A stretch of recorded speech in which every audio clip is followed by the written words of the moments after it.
चंदेरी नगरपालिका अंतर्गत सड़क किनारे बनी दुकानों मकानों को नगरपालिका इंजीनियर मोहिनी साहू पूरे अमले के साथ बुलडोजर लेकर पहुंची। इसी बीच देखते ही देखते मौका स्थल पर भारी संख्या भीड़ जमा हो गई और उसी समय दुकानदार और नगरपालिका इंजीनियर की जमकर बहस हुई।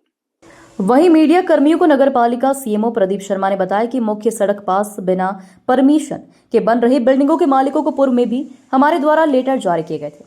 साथ ही उनके द्वारा जो सीढ़ियां निकाली जाती है उस कारण वाहन चालकों को वाहन पार्किंग करने में परेशानी का सामना करना पड़ता है और नगर जो भी निर्माण अधीन बिल्डिंग है अतिक्रमण के दायरे में आती है उस पर कार्रवाई की जाएगी।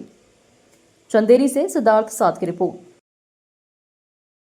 बहुत सारी जगह पर जो बिल्डिंग है वो बिना परमिशन की बन रही है और विशेष करके जो मुख्य मार्ग है मेन रोड पे होता ये है कि एमओएस बिल्कुल नहीं छोड़ते लोग, बिल्कुल मेन सड़क तक बना लेते हैं और सीढ़ियां सड़क पे निकाल देते हैं। फिर वहां पर आगे बाइक और कारें खड़ी करती है जब दुकानें चालू हो जाती है। ज़्यादातर ये कमर्शियल बिल्डिंग्स है।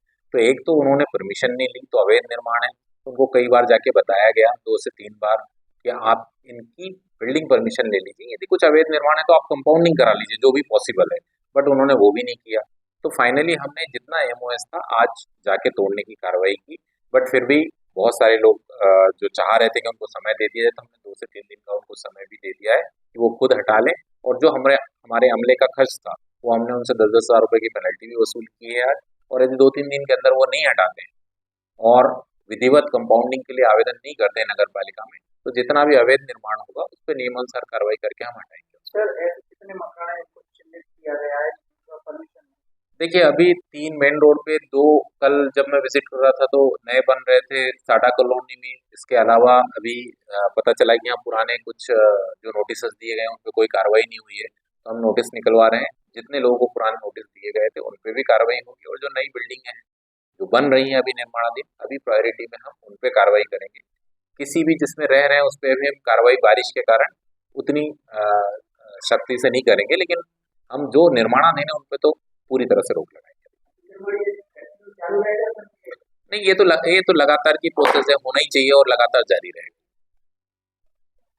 सर ये रास्ते में मेन रोड पर कुछ सरकारी बिल्डिंग आ रही है, कंपनी वगैरह आ रही है, उनको थोड़ा जाएगा। नहीं, सरकारी बिल्डिंग मतलब किस विभाग की, वो देखना पड़ेगा, संबंधित विभाग को सूचना दे दी जाएगी। निर्माण की अनुमति तो सभी विभागों को लगती है, कोई भी हो। कि वो डिपेंड करता है उनकी जमीन कितनी है, बिल्डिंग लाइन कहाँ है, रोड की विड्थ कितनी है। भाई यदि राजस्व में रोड की विड्थ कम है तो वो कम रहेगी। वो तो नक्शे के ऊपर जो रेवेन्यू मैप है उसमें लिखा रहता है कि रोड की विड्थ इतनी है। विड्थ के बाद में आपका जहां से पोजीशन शुरू होता है, यानी जहां से आपका प्लॉट है वहां से एमओएस शूट करता है।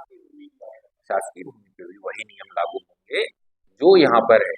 शासकीय भूमि से आशय ये है कि भाई पहले तो रोड की विड्थ कितनी है, फिर शासकीय भूमि है तो या तो किसी विभाग की होगी या खाली पड़ी होगी। जैसे अपना हैदराबाद के पास एक रजिस्टर बनाया है, वहाँ पे जगह किसने बनाया? नगर पालिका ने। हाँ, आर्कियोलॉजिकल की कुछ चीजें यदि ऐसा है तो पहले वहां पर कोई कंस्ट्रक्शन नहीं हो सकता, फिर भी हम कोऑर्डिनेट कर लेंगे। यदि कोई रोड में समस्या है तो हम बात करके देखेंगे कि आर्कियोलॉजिकल जो मॉन्यूमेंट्स है उन पे कार्रवाई करने से पहले हम एएसआई से बात करें।